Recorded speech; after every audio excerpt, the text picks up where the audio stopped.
Dear students, today we are going to discuss the method of checking the depth of a slab. So for this purpose, a problem is there.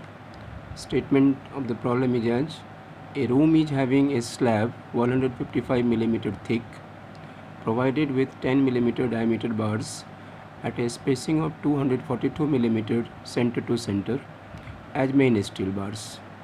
Size of the room is 3 meter by 9 meter. The slab used M20 concrete and Fe415 steel for its construction. Check the slab for its depth as per IS 456-2000 if the limiting moment of resistance MU lim is 14.46 kilonewton per meter. So this is a problem to check the depth of slab. So to begin the solution, given parameters in this problem is the size of the room 3 meter by 9 meter. As per the size of the room, the longer span divided by shorter span of the room is more than 2. So it is a one-way slab, and for this one-way slab the shorter span Lx is 3 meter. So as we have discussed earlier in the design problem of one-way slab, if the total depth of the slab given is 155 millimeter, so if we deduct in this total depth the value of effective cover, that is 20 mm nominal cover, clear cover, and 10 by 25 millimeter, the distance between the center of the bar to its bottom. So take the small d, capital D minus 20 nominal cover minus 10 by 2, that is 5. So we get the small d effective depth of the slab equal to 155 minus 25, that is 130 millimeter. As well, the width of the slab is taken 1 meter, that is 1000 millimeter, and this we have already discussed in the last lectures also.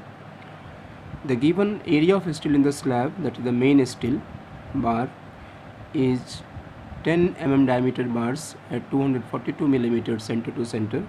So by using this data, we can find the area of the steel, that is equal to the area of cross section of one bar of 10 mm diameter multiplied by the width of the slab 1000 millimeter divided by the spacing of the bar, that is 242, and this gives 324 millimeter square as the main steel area.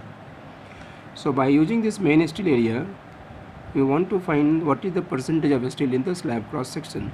So PT, that is percentage of steel in tension, equal to AST by BD into 100, AST 324 into 100 divided by the width of the slab 1 meter and D 130. So calculating this, we get PT equal to 0.249%. In addition, the slab has been designed for a moment of resistance, limiting moment of resistance, that is 14.46 kilonewton meter. So this is 14.46 into 10 to the 6 Newton millimeter.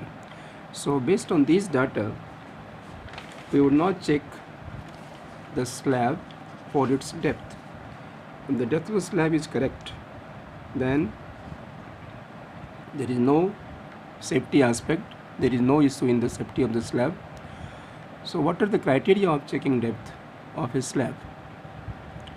There are two criteria. First criteria is the deflection control, and second criteria is the flex Jerkin.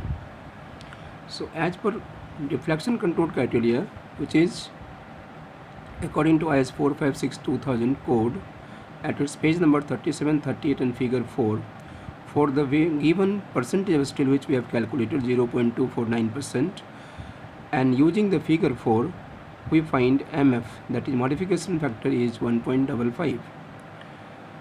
So by using the guidelines at page number 37 of IS 456, there is a ratio of L by D, that is a span by effective depth ratio, allowable ratio, which is permitted by the code, is 20 into modification factor. So 20 into 1.55, the modification factor gives 31. So we have a span by depth ratio of slab 31, that is allowable. In no case this ratio should exceed 31. So, but in case of our problem, the actual LYD ratio is 3000 solder span divided by the effective depth 130 millimeter, and this ratio comes 23.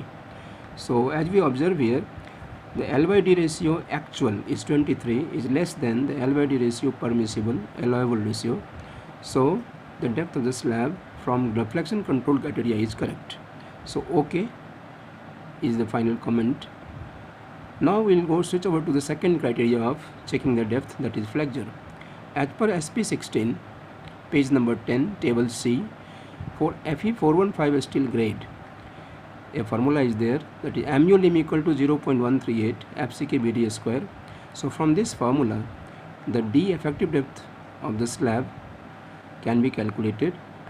14.46 mu value, 14.46 multiplied 10 to the power 6 divided by 0.138, 20 and 1000. So by taking under root of this expression, we get 72.38 millimeter, the value of depth from flexure criteria. So the final comment of this problem is that the depth found from the flexure criteria 72.38 mm is less than the depth found by the deflection control criteria, that is 130. Already we have written here 130 millimeter as the depth used in deflection control criteria, and this is 130, which is greater than the depth coming out of the flexure criteria. So this is the safer condition. So the slab is, depth of the slab is safe. Okay, so this problem is, clarifies that whenever a slab is given with some reinforcement, some depth is taken, so we can check its depth for its safety factor, for serviceability aspect also, and two criteria can be followed for assessing to check the depth taken for the slab construction is correct or not. So thank you very much. Hope you have enjoyed this lecture.